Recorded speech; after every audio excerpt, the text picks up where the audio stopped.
Hey DeFi holders, my name is Crane, the host of the Unknown Inside Crypto podcast. Welcome back to another weekly show. We talk about some of our tokens because it is a Tuesday or Wednesday, wherever you are.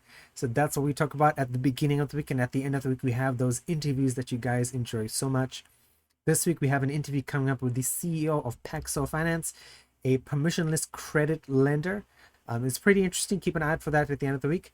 But let's dive into our DeFi show. And DeFi is hot as their merge is coming up in 10 days as of the date that I am recording this podcast, which is September 5th, 2022. I've reorganized things a bit this week. We have a few things to show. We have the usual video as well as we usually have on a tokens show. But let's go over the TLDR first. We'll talk about a DeFi token. We'll talk about Ethereum on Defilama. And then we'll get into today's news. So today, basically the TLDR is a Chainlink oracles and marketing. I know that sounds funny, right? Like Chainlink, they do oracles, and oracles provide you price feeds and allow you to access data from the outside world. But they've actually have a blog article, which you can see on the top of my web browser, which sort of explains about how marketing has changed in Web3 and crypto. I will get into that.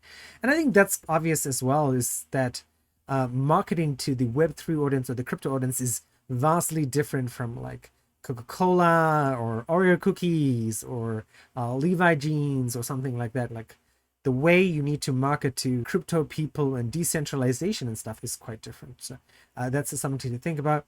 The other thing we're going to talk about today is Uniswap integrations. Uniswap has a very cool sort of starter article that explains to you how to build your own Uniswap integrations, which is nice. Uniswap is a very popular, the most popular DEX in the world. And some people believe they are the future of crypto and they're going to be the one-stop shop in the future. Let me know what you think about that. You can always tweet at me, twitter.com/CranePadiachi. As I mentioned last time, I've decided to change that just to my original name. So CRIANPADAYACHEE. Okay. And the next thing is stETH support. So stETH now has increasing support with the merge. A lot of people are like, okay, this merge is not going to happen.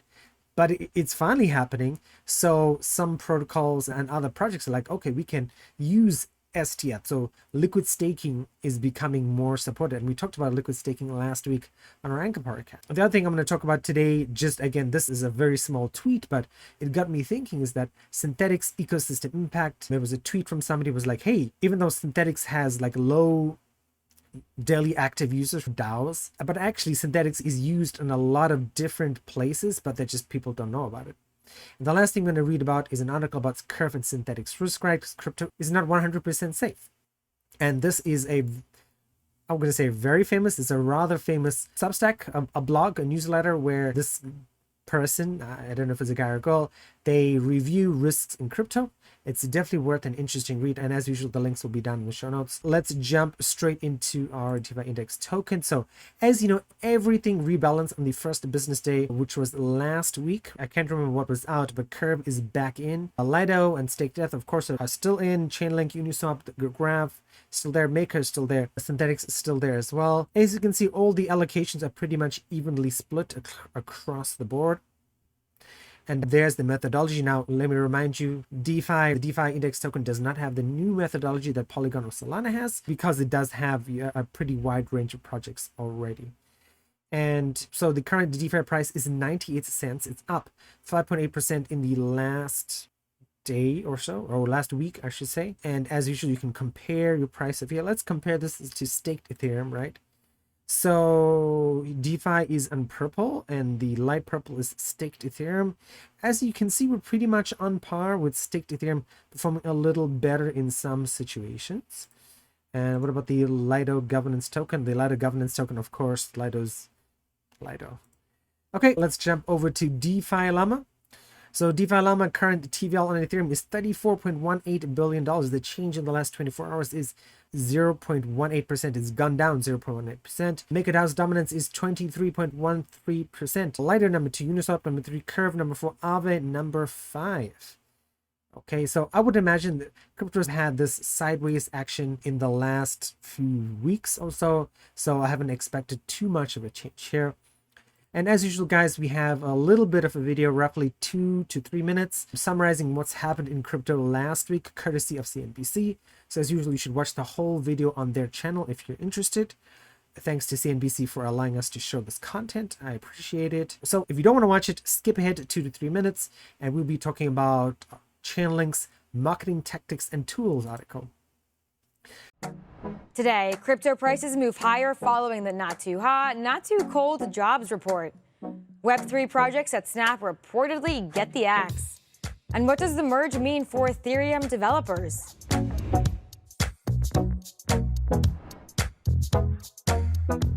Welcome to CNBC's Crypto World. I'm Pippa Stevens. Crypto prices in the green today after that August jobs report. Since noon Thursday, Bitcoin prices rose back above $20,000. Ether jumped to just over $1,600, and Polygon's Matic token rose 3.5% to hit 90 cents. That altcoin has been rising all week, in fact. Robinhood just announced it was allowing deposits and withdrawals for Matic users. NFT marketplace OpenSea also added integrations with Polygon this week. So did Meta, which now allows users to cross-post Polygon NFTs on both Facebook and Instagram. For the rest of crypto, it was all about Friday's jobs report. The U.S. economy added about 315,000 new jobs in August, and that was in line with forecasts and gave a signal to crypto and traditional financial markets that the Fed's attempt at a, quote, soft landing might still be possible. That's good news for risk assets like crypto that have been hit hard by the recent rate hikes. Okay, on to the headlines. First up, Snap is, quote, sunsetting its Web3 projects, according to Bloomberg. This follows the company announcing big layoffs earlier this week, 20% of its employees. The news about the Web3 project came from a tweet by a former Snap manager. Snap had been working with crypto platforms to launch new augmented reality filters that featured popular NFTs. FIFA is launching its World Cup NFT project later this month. The new platform, called FIFA Plus Connect, will allow users to collect highlights from classic World Cup games in NFT form, as well as iconic art and images from men's and women's World Cups. The 2022 World Cup kicks off this November in Qatar. Bankrupt crypto lender Celsius has filed a motion to allow withdrawals for a small number of customers.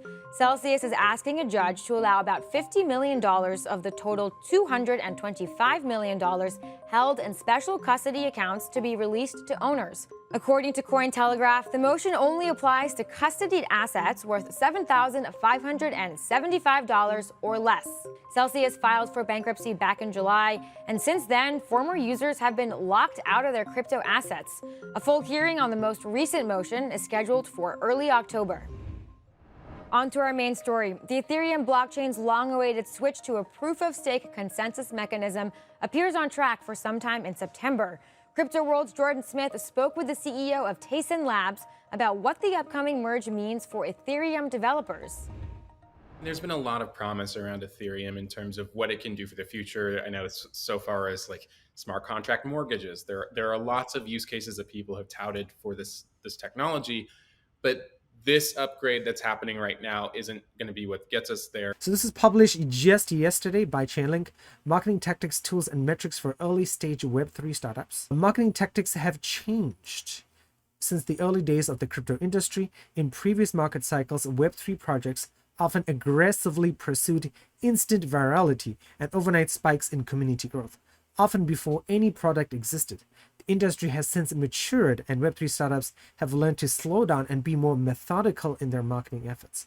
More talent has crossed from Web 2 into Web 3, which has led Web3 startups to adopt more traditional Web 2 marketing approaches. Nevertheless, there are still important nuances that distinguish Web 3 marketing strategies from their Web 2 counterparts, especially when it comes to early stage startups. In this guide, we'll be looking at these nuances in close detail.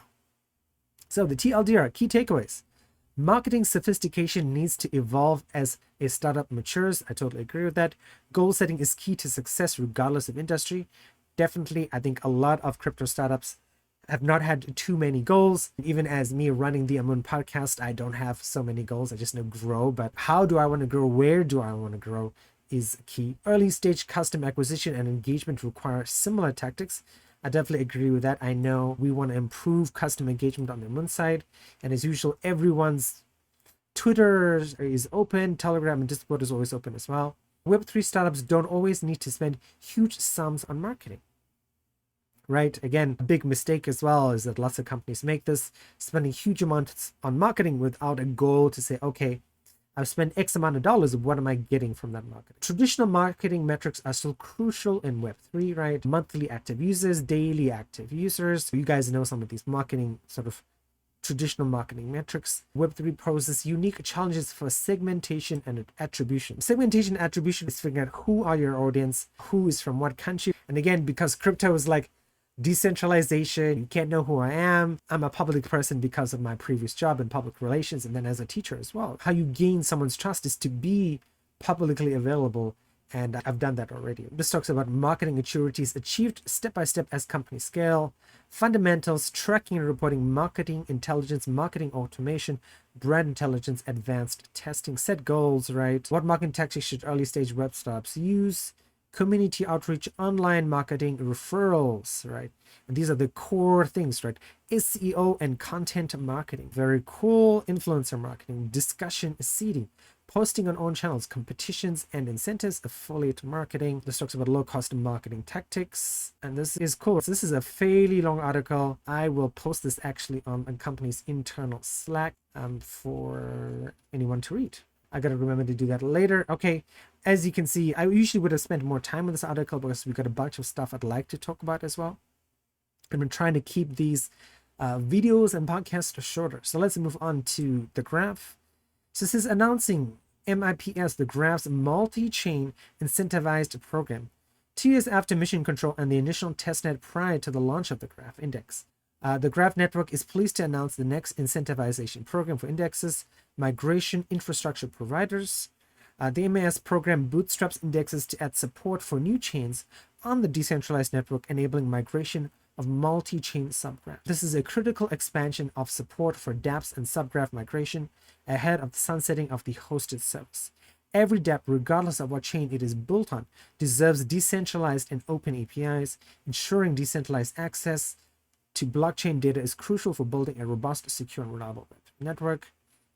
The MIPS program has allocated 0.75% of the GRT supply, 50 million GRT, with 0.5% to reward indexes who contribute to bootstrapping the network. Okay, that's good. It makes sense. Increasing network adoption, allowing more people to get in on the graph. Definitely a good thing. The first chain that will be supported on the decentralized network is Gnosis. Okay, very cool. So we know Gnosis is a supporter in Curve, is one of the few chains supported in Curve. Formerly known as XDAI, Gnosis chain is an EVM-based chain that will be the first to be supported on the network. Gnosis chain was selected as the first given its users' friendliness of running nodes, indexer readiness, alignment with the graph, and adoption rhythm 3. Okay. One thing I'm not sure about, and maybe you guys can fill me in there, is what does Gnosis do and how popular are they? Because I know who they are.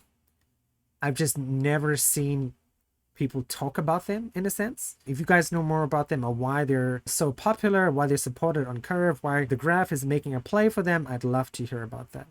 So this talks about the MIPS program overview.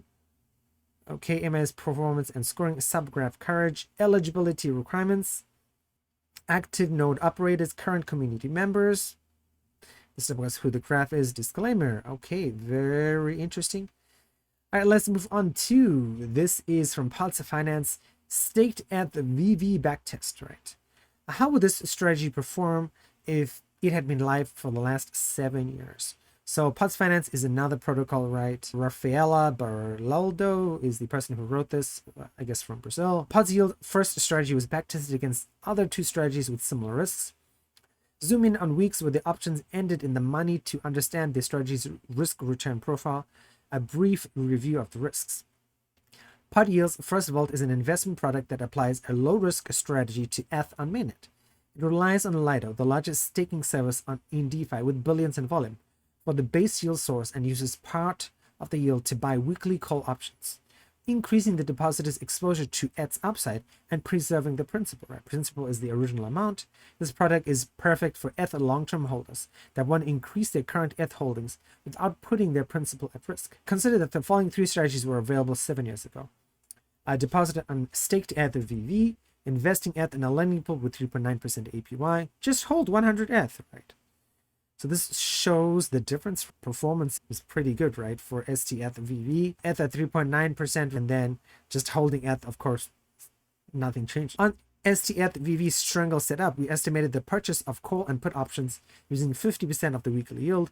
This also considers weekly 20% OTM options, priced with regular black skulls and assuming 90% implied volatility. This backtest also assumes stETH is always equal to 1F. This graph shows how the vault performs whether there's an exercise. The exercise profit amount gets incorporated into the initial deposit, and the following week will compound the yield on top of that newly incorporated sum. You can identify exercises in the graph by checking when the balance goes up, level, or step. Okay, this talks about a shorter backtest period. Zoom in on the money weeks. Okay, important. It is organized by return on income and not the date. Risks review. While our understanding of Lido's risks are exposure to any shortcomings with the Ethereum proof of stake merge, governance attack, protocol level risk, smart contract exploit or bug. Okay, that is it, guys. So, an interesting strategy for you guys to think about, that Lido is having more support from different places. That's nice. All right, let's move on to Uniswap. So, build your first Uniswap integration. Developers who are new to Uniswap ecosystem often get stuck in the first stages of developing on-chain integrations with the protocol. In this post, we are going to help you get over those first hurdles. Here's what we'll accomplish. Set up a basic reusable development environment to build and test smart contracts that interact with the Uniswap protocol. Run a local development Ethereum node forked from mainnet that includes the full Uniswap protocol. Write a basic smart contract that executes a swap on Uniswap v3. Deploy and test that contract. That's really cool. So this explains everything, right? It's got all the coding in there for you. And look, it's actually not that hard. You can just copy and paste, and you can take your time understanding it. There's loads of resources online. We can explore it. And you guys know I'm a big programming fan. I think programming is something everyone should try. And this looks like something, if you have a little bit of a programming background, you could definitely give it a go. And then it says, what comes next? Nice. Okay, I'm moving a little bit faster because I'm trying to keep these podcasts under 20 minutes because the interviews are so long. All right, let's move on to Maker. The MakerDAO Open Market Committee has published its latest parameter changes proposal. This time, Momek's proposal drafted two options for reducing the stability fee of many Maker vaults and adjusting other important parameters. A breakdown. Option 1. The proposal option includes a small number of parameter changes and results in relatively small decline in revenue at constant exposure levels, 225,000 DAI per year, roughly 1.5% of the current revenue run rate due to stability fee reductions. stETH B increase maximum debt ceiling to 200 million DAI. After stability fee was set at 0%, this vault has seen strong supply growth, and it is now approaching the 100 million DAI debt ceiling. The proposed new debt ceiling will allow for further growth. This talks about it. It is a very long thread, but looks like Maker is dealing with a lot at the moment. There was another Maker article today, but unfortunately, the way that I prepare for this podcast means that I have to choose a certain amount of articles ahead of time so that everything can get done. You guys get to see some beautiful art from our design team, who I'm incredibly grateful for that they're able to do this. The second to last piece of news today, which I think is really interesting, is from OXMilli_ETH. Users are tapping into Synthetix_IO liquidity, without even knowing it, through protocols built on top of SNX. That's why gauging Synthetix growth through DAUs, right, daily active users, and stuff can be misleading. Keep track of protocols being powered by SNX and you will see the growth and potential. Okay, so I think this is a great point, not just for Synthetix, but for a whole bunch of protocols. Like I can think of 1inch as well. Lots of people use 1inch is atomic swaps. And so that's a 1inch has grown significantly. They made it into our DeFi index at one point. So I think that sort of changes the way that you have to value networks. And that's an interesting point I'd love to talk about in relation to things that are going on, but I can't mention it just yet. But like how you value a protocol can be determined by not just the daily active users, but the people that are using the technology that that protocol has built. This person makes a really good point, not just about Synthetix, but about Uniswap, about a lot of dexes, about a lot of indexes like the Graph and stuff. Like the Graph looks like a smaller cousin of Chainlink, but they do good stuff. They're doing a lot of stuff, and a lot of people are using the Graph. And Chainlink is the same, right? Like people like, when is the price of Link going to be $100? It's not $100. A lot of retail investors like myself, we don't know how many people are using Chainlink, despite Chainlink's like weekly active recap saying these are the people who are now using Chainlink, right? And they're expanding all the time. So I think what I'd like you guys to think about this is that how we value networks, how we value Chainlink, how we value a lot of people who are building the sort of backbone and infrastructure of crypto. Just because they only have 1,000 users or 2,000 users doesn't mean that other people aren't using their service indirectly. Okay, and let's move on to our last article for today, which is again Department of Gauge Defense, right? Very cool. The crypto risk assessments team reviews protocols in the curve gauge on factors that may constitute a risk to the gauge reward system. Launched 8 months ago, Synthetix has gained much attention recently owing to 1inch's integration of its atomic swaps feature with Curve. Synthetix fee revenues have risen dramatically thanks to this relatively new feature, resulting in positive knock-on effects on Curve with increased volume to the SUSD, Synthetix USD, and Synthetic ETH pools. Here we explain the atomic swap mechanism with particular focus on its usage with Curve and assess relevant risks for V Curve holders and LPs. This is a summary. The biggest risk to the protocol is stakers being unable to manage their risk. This can happen during both market turmoil and clear directionality. Rapid changes to the debt pool leave stakers unhedged, increasing the likelihood of protocol insolvency. Whoa, that is interesting, right? Since the protocol's inception, the reliance on an off-chain oracle created a front-running risk, allowing arbitrageurs to profit at the expense of stakers. A series of fixes have addressed this issue, culminating in the fee reclamation workflow, which requires a secondary transaction to settle a trade. Okay, so guys, this is a freaking long article, but if you are using Curve all the time or Synthetix, it's definitely something to look into, right? Like front running is definitely an issue on a bunch of places. So let's go back here, and you guys, that is pretty much it for today's episode. You're going to see me, I'm going to try and work on my pacing a lot more moving into the future because I want to keep these nice and short, right? I'm also thinking about splitting these into like video every day perhaps, but I don't think that will work out that well. It's possible, but we'll see. But anyway, keep an eye out for the interview this week Friday. There's also a big announcement coming this week Wednesday. Stay tuned on Telegram, Twitter, Amun, 21 shares, lots of stuff going on. You guys will like it. I'm very sure of that. Anyway, guys, take care and see you next time.